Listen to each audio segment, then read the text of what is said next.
Mateus capítulo 9. E, entrando no barco, passou para o outro lado, e chegou à sua cidade. E eis que lhe trouxeram um paralítico, deitado numa cama.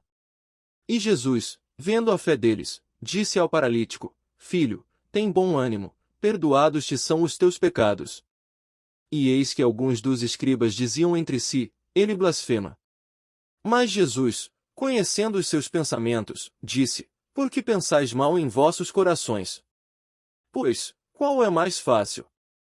Dizer: Perdoados te são os teus pecados, ou dizer: Levanta-te e anda. Ora, para que saibais que o Filho do Homem tem na terra autoridade para perdoar pecados, disse então ao paralítico: Levanta-te, toma a tua cama, e vai para a tua casa. E, levantando-se, foi para a sua casa. E a multidão, vendo isto, maravilhou-se, e glorificou a Deus, que dera tal poder aos homens. E Jesus, passando adiante dali, viu assentado na alfândega um homem, chamado Mateus, e disse-lhe: Segue-me. E ele, levantando-se, o seguiu. E aconteceu que, estando ele em casa sentado à mesa, chegaram muitos publicanos e pecadores, e sentaram-se juntamente com Jesus e seus discípulos. E os fariseus, vendo isto, disseram aos seus discípulos: Por que come o vosso mestre com os publicanos e pecadores?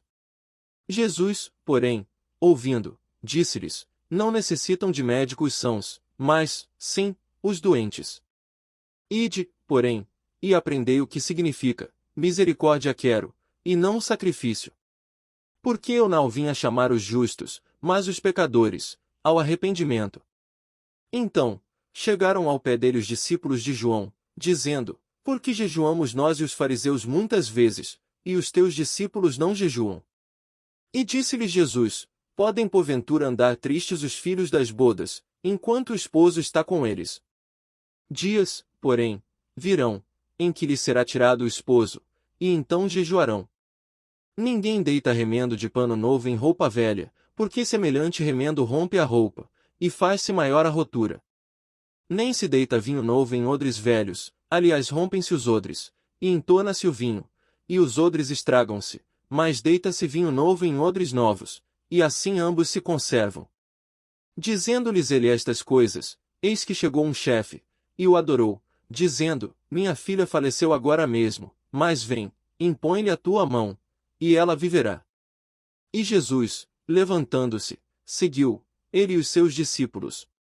E eis que uma mulher que havia já 12 anos padecia de um fluxo de sangue, chegando por detrás dele, tocou a orla de sua roupa. Porque dizia consigo: Se eu tão somente tocar a sua roupa, ficarei sã. E Jesus, voltando-se, e vendo-a, disse: Tem ânimo, filha, a tua fé te salvou. E imediatamente a mulher ficou sã. E Jesus, chegando à casa daquele chefe, e vendo os instrumentistas, e o povo em alvoroço, disse-lhes: Retirai-vos, que a menina não está morta, mas dorme. E riam-se dele. E, logo que o povo foi posto fora, entrou Jesus, e pegou-lhe na mão, e a menina levantou-se. E espalhou-se aquela notícia por todo aquele país. E, partindo Jesus dali, seguiram-no 2 cegos, clamando, e dizendo: Tem compaixão de nós, filho de Davi.